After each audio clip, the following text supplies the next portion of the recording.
नमस्कार मित्रांनो. तर बघू शकता आमच्या शेतातील निसर्गरम्य वातावरण, शांतता आणि ती पावसाची झुळूक. तर हे आहे मकईचं शिवार. मी आता मकईचं शेत बांधतो आहे पाणी देण्यासाठी, कारण की आपल्याकडे पाण्याची वारंवारता कमी असल्यामुळे विहिरीचं पाणी देणं आता गरजेचं आहे. आणि मध्यंतरी बरेच दिवस सूर्यप्रकाश नसल्यामुळे थोडं पिवळेपणा आलेला आहे मकईला. पण आता पाणी दिल्यानंतर आणि थोडं ऊन पडल्यानंतर मकई हिरवी होईल याची अपेक्षा करतो.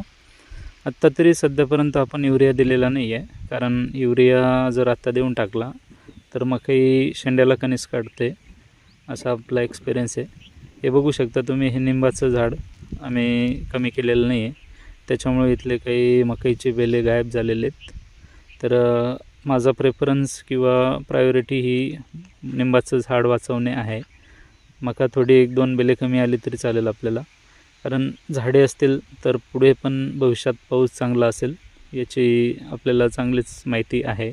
त्याच्यामुळे सर्वांनी झाडे जपण्याची निश्चित मदत करा. निसर्ग